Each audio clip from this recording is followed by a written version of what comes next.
नमस्कार। इस वक्त की बेहद खास अपडेट आपके लिए लेकर हाजिर हैं। जी हां, इस वक्त की बड़ी खबर निकल कर आ रही है। पीएम मोदी के खिलाफ चुनाव लड़ रहे श्याम रंगीला का नामांकन हुआ खारिज। जी आपको बताएं, श्याम रंगीला का नामांकन स्वीकार कर लिया गया। इसके बाद श्याम रंगीला अपने इस पर खुशी जाहिर करते हुए नजर आए। उन्होंने कहा कि आप सभी के प्यार और सहयोग के नियमानुसार सभी आवश्यकताओं की पूर्ति करते हुए नामांकन मैंने दाखिल कर दिया है। मेरा इस देश के लोकतंत्र पर अभी पूरा भरोसा है। अब आगे के 2-3 दिन महत्वपूर्ण होंगे। आप सभी के सहयोग के लिए बहुत धन्यवाद। और अचानक होता है कि श्याम रंगीला के साथ हो जाती है समस्या और उनका नामांकन कर दिया जाता है रद्द। श्याम रंगीला प्रधानमंत्री नरेंद्र मोदी की मिमिक्री कर चर्चा में आने वाले श्याम रंगीला ने इस बार लोकसभा चुनाव में प्रधानमंत्री को ही चुनौती देने का फैसला किया था, लेकिन बुधवार को उनके अरमानों पर पानी फिर गया। निर्वाचन आयोग ने उनके नामांकन को खारिज कर दिया। श्याम रंगीला ने वाराणसी संसदीय क्षेत्र से नामांकन दाखिल किया है। जानकारी के अनुसार उनका नामांकन इसलिए रद्द कर दिया गया क्योंकि उन्होंने शपथ पत्र पूरा नहीं भरा था। वाराणसी में पीएम मोदी के खिलाफ चुनाव लड़ने का ऐलान करने वाले कॉमेडियन श्याम रंगीला का नामांकन फॉर्म खारिज हो गया है। चुनाव आयोग की वेबसाइट पर श्याम रंगीला का नामांकन खारिज करने वाली लिस्ट में नाम दिख रहा है। चुनाव आयोग की वेबसाइट के मुताबिक वाराणसी सीट पर जिन 4 लोगों का नामांकन फॉर्म स्वीकार हुआ है, उनमें नरेंद्र मोदी, कांग्रेस से अजय राय, अपना दल क से गगन प्रकाश और निर्दलीय उम्मीदवार दिनेश कुमार यादव का नाम शामिल है। इसे लेकर कॉमेडियन श्याम रंगीला की ओर से भी रिएक्शन सामने आया है। उन्होंने एक्स पूर्व में ट्विटर पर एक पोस्ट में लिखा था कि कल 27 नामांकन हुए थे और आज 32 खारिज हो गए हैं। चुनाव आयोग पर हंसी आ रही है। एक अन्य पोस्ट में उन्होंने लिखा कि ये तय था कि वाराणसी से मुझे चुनाव लड़ने नहीं दिया जाएगा। अब साफ हो गया था, दिल जरूर टूटा है, हौसला नहीं। उन्होंने लोगों से परेशान न करने की अपील भी की और कहा कि जो सूचना होगी सोशल मीडिया पर साझा करता रहूंगा। नामांकन फाइल करने में भी आई थी दिक्कतें। आप सभी को बता दें कि श्याम रंगीला को अपना नामांकन फाइल करने में भी कई समस्याओं का सामना करना पड़ा था। पीएम मोदी ने नामांकन के बाद जब वो कलेक्टर पहुंचे, उन्हें अंदर जाने नहीं दिया गया था। इसके बाद उन्होंने स्थानीय निर्वाचन अधिकारी से लेकर प्रदेश और मुख्य निर्वाचन अधिकारी तक से इस बात की शिकायत की थी। इसके बाद उन्हें नामांकन फाइल करने की अनुमति मिल पाई थी। इसके बाद उन्होंने कहा था कि हम अब एक वाराणसी की जनता के लिए ऑप्शन बनने वाले हैं। दोस्तों, बहुत दुख की बात है और मैं इस समय आपको कारण बता रहा हूं। बहुत सारे लोग मुझे पूछ रहे हैं कि कारण क्या है इसके पीछे का।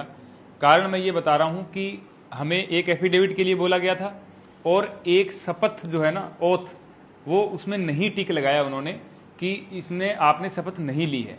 जब हम बाहर निकले, वकील साहब ने देखा कि इसमें शपथ का लगाया हुआ है और इसमें एफिडेविट का लगाया है। तुरंत हम गए, हम अपडेट नहीं कर पाए रात को 9, सवा 9 बजे तक कि हमारा नॉमिनेशन हो गया है। लोग बहुत इंतजार कर रहे थे, कॉल्स आ रहे थे। हमने सबसे पहले एफिडेविट बनवाया है क्योंकि उस जो स्लिप हमें दी गई उस पर टाइम लिखा हुआ था कि 14 मई को आप 11:59 तक आप एफिडेविट जमा करवा दीजिए। हम वहां पे डीएम ऑफिस में रात को 10 बजे पहुंच गए थे। ये आप सबसे पहले वो स्लिप देख लीजिए। ये वो स्लिप है जिसके अंदर साफ साफ लिखा हुआ है कि 14 मई को 11:59 तक आप दे सकते हैं। हम वहां पे 10 बजे पहुंच गए थे। हमने संपर्क किया, वहां पे जो है डीएम साहब थे नहीं, तो जिन्होंने साइन किया था वो थे। उन्होंने बोला कि आप सुबह आइए, अभी इसमें कुछ भी नहीं हो सकता, आप सुबह आइए।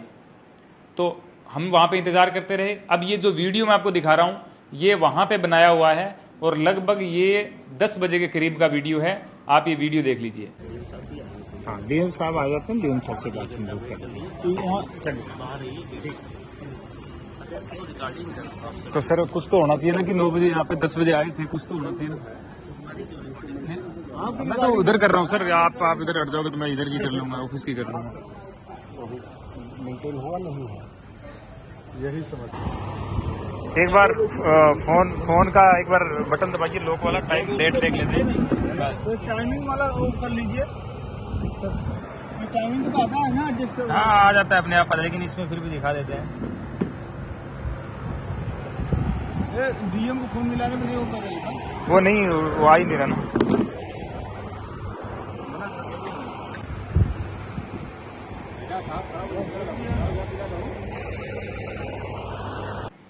इस वीडियो में आपको साफ दिख रहा है कि हम डॉक्यूमेंट लेके पहुंच गए हैं और वहां के अधिकारी जो हैं वो हमें बता रहे हैं कि सुबह आओ आप। उसके बावजूद हमने वहां पे इंतजार किया डीएम साहब का। डीएम साहब आए हैं और उनको हमने जब कहा है कि सर हम एफिडेविट लेके आ गए हैं टाइम से पहले, उन्होंने बोला तुम आप पिकनिक पे आए हो, यहां पे रात को घूम रहे हो, पिकनिक है ये, पिकनिक स्पॉट बना रखा है इसको, निकलो इधर से। तो हमने कहा सर आपने टाइम लिखा इसलिए आए हैं, हम कोई दिन भर से यहां पे खड़े हुए हैं, शाम को यहां पे आ रहे हैं, ऐसा थोड़ी हम शाम को आते फिरेंगे यहां पे। तो पुलिस वालों की तरफ देखा, अधिकारियों की तरफ, और बोला कि तुम्हें नौकरी से निकलवा दूंगा मैं, निकालो इनको बाहर। अब ये बात बोली तो इतना तो हम भी समझते हैं कि अब क्या यहां पे लेंगे डॉक्यूमेंट कि नहीं लेंगे। वहां से हम आ गए और अब मैं ऑनलाइन ये अपडेट देख रहा हूं कि उन्होंने अपडेट का डाला हुआ है कि एफिडेविट नोट रिसीव्ड 11:50-60 का 50-55 मिनट का उन्होंने कुछ डाला है कि एफिडेविट नहीं मिला। अब ये सबूत आपने देख लिए, हम वहां पे पहुंच गए थे, सब पहुंच गए थे। अब जो है ना ये एफिडेविट का बहाना चलेगा नहीं। आज मुझे एफिडेविट का उन्होंने बोला तो मैंने कहा सर हम रात को आए तो थे। बोले आप बहस मत कीजिए, वो कोई टाइम नहीं था आने का। मैंने कहा सर आपने टाइम लिखा है। बोले 3 बजे तक का टाइम होता है 14 तारीख को। मैंने कहा आपने क्यों लिखा है, आपने तो 5 बजे तो मेरे से नॉमिनेशन लिया है ना, तो आप 3 बजे का कैसे टाइम दे सकते हैं, 2 घंटे पहले का। तो उन्होंने बोला कि आपने शपथ भी नहीं ली। मैंने कहा सर मैंने शपथ ली तो है, अभी जो आपने जो बोला है वो सब कुछ किया है तो शपथ ली है मैंने, मुझे थोड़ी पता है शपथ कैसे ली जाती है, आपने कहीं साइन करवाया मैंने कर दिया। बोले शपथ आपने नहीं ली है।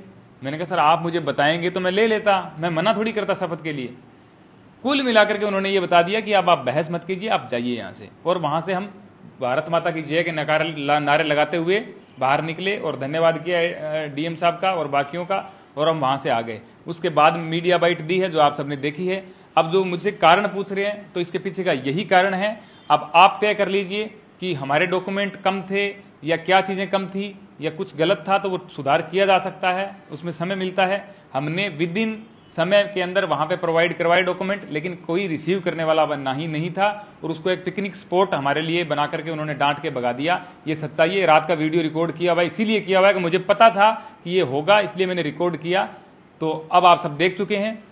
मेरी सबसे निवेदन है, मेरे शुभ चिंतक है, मैं गुस्से में भी हूं, दुख में भी हूं, इसलिए मुझसे कुछ भी अगर आपसे मेरी किसी का फोन आए और थोड़ी सी गुस्से में या किसी भी तरीके से बात हो जाए तो मुझे आप क्षमा कर दीजिएगा।